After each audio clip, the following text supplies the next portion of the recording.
வயசுல ஸ்கூல் படிக்கிற காலத்துல நாங்க இருந்த வேற ஒரு இடத்துல இருந்தோம். அப்போ எங்க வீட்டு கொஞ்சம் தள்ளி, ரொம்ப பக்கமா இல்ல, கொஞ்சம் தள்ளி ஒரு குடும்பத்தை எங்களுக்கு தெரியும், நல்லா தெரியும், எனக்கு நல்லா தெரியும். அந்த குடும்ப தலைவர் எப்பொழுதுமே இந்த மதுபானம் அறிந்து வந்து குடித்து கொண்டு வந்து வீட்டுல ஒவ்வொரு நாளும் பிரச்சனை. வீட்டுல மனைவி பிள்ளைகளோட சண்டை போட்டுருப்பாரு. கொஞ்சம் குடி மதுபானம் மருந்து வந்து சண்டை போடுறாரு. நாங்கெல்லாம் பார்க்கும்போது எங்களுக்கு ரொம்ப பரிதாபம். அந்த பிள்ளைங்க, பொம்பளை பிள்ளைங்க, அவங்க மனைவி அவ்வளவு அவங்க கஷ்டப்பட்டாங்க. உணவுக்காக அவளை கஷ்டப்பட்டாங்க. எவ்வளவு பிரச்சனை இருக்கு. அப்புறம் கொஞ்ச நாள் கழிச்சோன்னா இந்த ஆளுக்கு உடம்பு சரியில்லாம போய் அப்புறம் இறந்துட்டாரு. அரசாங்க வேலையில இருந்தார், இறந்துட்டார். இறந்த உடனே அவருடைய மூத்த மகளுக்கு, அவதான் மூத்த மகள், மூத்த மகளுக்கு அந்த அரசாங்க வேலை கொடுத்தாங்க. அரசாங்க வேலை கிடைச்சு அவரை இறந்துட்டாரு. பொண்ணுக்கு வேலை கிடைச்சிச்சு. இப்ப பக்கத்து வீட்டுக்காரங்கன்னா என்ன பேசிக்கிட்டாங்க தெரியுமா? இனிமேலாவது அந்த குடும்பம் சமாதானமா இருக்கலாம். இப்ப அந்த குடும்பத்துக்கு சமாதானம் கிடைச்சிருச்சு அப்படின்னு சொன்னாங்க. ஏன்னா அவர் இறந்துட்டாரு, குடும்பத்தை ஏகப்பட்ட பிரச்சனை பண்ணாரு, அவர் இறந்துட்டாரு. இந்த பொண்ணுக்கு வேலை கிடைச்சிருச்சு. இனிமேலாவது அந்த குடும்பத்தை சமாதானம் வந்துச்சு, அதே போதும் அப்படின்னு சொன்னாங்க. சமாதான குடும்பத்துக்கு வந்துருச்சு.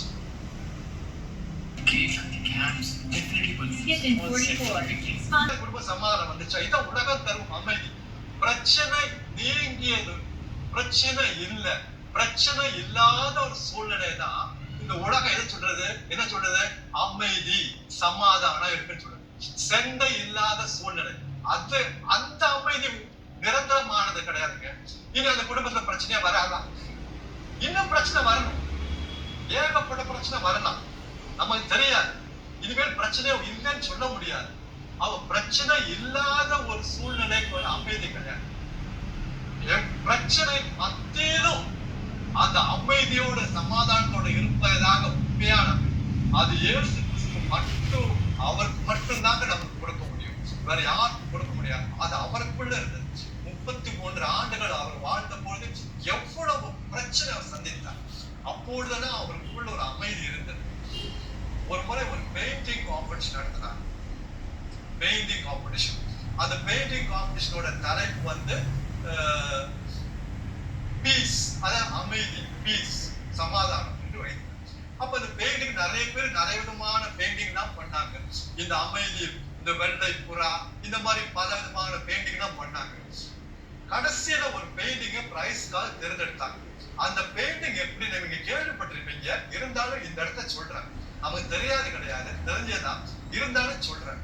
அங்க அந்த பெயிண்டிங்க பாத்தீங்கன்னா பெரிய ஒரு புயல் காட்சி வீசுகிறது, மழை பெய்கிறது, மரம் அப்படியே உடைந்து வேரோட அப்படியே விழுந்து கிடக்கிறது, பெரிய புயல் காட்சி வீசுகிறது.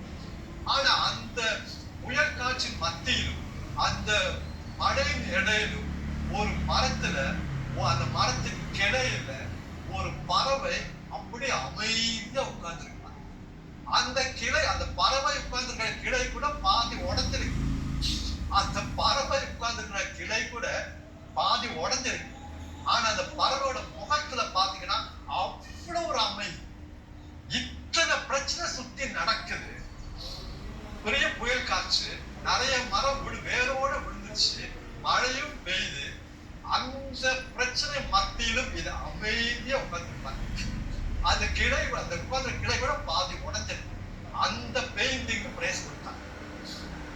அன்பானவர்களே, பிரச்சனை இருக்கட்டும், அந்த பிரச்சனை மத்தியிலும் அமைதியோடு வாழ இயேசு நமக்கு சொல்லி கொடுத்திருக்காரு, கற்று கொடுத்திருக்காரு. என்னவா இருக்கு? ஒரு முறை ஒரு குருவானவரை பற்றி நான் கேள்விப்பட்டேன். 39 ஆண்டுகளாக அவர் படுத்த படுக்கையாக இருந்தார். 39 ஆண்டுகளாக ஒரு குருவானவர் படுத்த படுக்கையாக இருந்தார். அதாவது 39 ஆண்டுகளுக்கு முன்னதாக அவருக்கு ஒரு விபத்து, ஒரு பஸ் ஆக்சிடென்ட் நடந்தது. அதுல முதுகெலும்பு பாதிக்கப்பட்டு அவர் படுத்த படுக்கையாக. ஒரு சிலர்லாம் அவர் சந்திக்க போகும்போது என்ன நினைச்சு போவாங்கன்னா, அவர் ரொம்ப கஷ்டப்படுறாரு, அவர் உற்சாகப்படுத்தணும், அவருக்கு ஒரு ஆறுதலான வார்த்தை சொல்லணும், அவருக்காக ஜெபிக்கணும் அப்படின்னு நினைச்சு அவர் படுத்து அறைக்கு செல்லுவாங்க. ஆனா அவரோட பேசி வெளியே வரும்போது இவர்கள் உற்சாகம் அடைந்து வருவார்கள், இவர்கள் ஆர்வம் அடைந்து வருவார்கள். அவர் இவர்களை உற்சாகப்படுத்த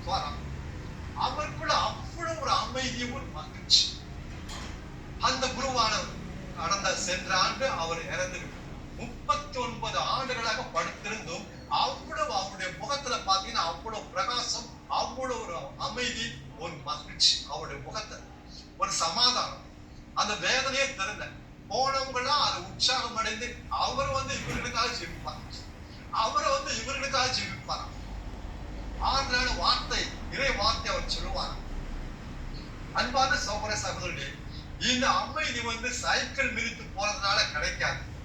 சொல்றேன்னு தப்பா நினைச்சுக்காதீங்க. அவங்களுக்கு தெரிஞ்சது அவங்க செய்றாங்க. இன்றைக்கு எத்தனை குடும்பங்கள் இந்த அமைதிக்காக ஏங்குகிறார், இந்த அமைதிக்காக ஏங்குகிறார். இயேசு கிறிஸ்துவால் மட்டும் தாங்க இந்த அமைதி, இந்த சமாதானத்தை தரும். இந்த உலகத்துல இந்த நம்மளுடைய தனிப்பட்ட வாழ்க்கையில, குடும்ப வாழ்க்கையில எவ்வளவு பிரச்சனை வரட்டும், அந்த பெயிண்டிங் மாதிரி நம்மளை சுத்தி எவ்வளவு பிரச்சனை நமக்கே வரட்டுமே, நம்முடைய குடும்பத்திலே வரட்டுமே, இருந்தாலும் அதுக்கு மத்தியில் அமைதியாக வாழ முடியும். என்ன காரணம்? ஒரு காரணம், நம்மள தியானம் செய்தான். கடவுள் அனைத்தையும் தம்முடைய கட்டுப்பாட்டுக்குள் வைத்திருக்கிறார். மன உறுதியோடு ஓட வேண்டும் என்றால் நாம் என்னென்ன செய்ய வேண்டும், என்னென்ன காரியங்கள் மனதில் உறுதிப்படுத்திக் கொள்ள வேண்டும் என்று தியானித்தோம் இல்லையா? அந்த 2வது பகுதியில அது முதல் நாள் நாம் தியானித்த கடவுள் இந்த பிரச்சனைகள் மத்தியிலும், இந்த பிரச்சனை வரட்டும், கடவுள் அனைத்தையும் தம்முடைய கட்டுப்பாட்டு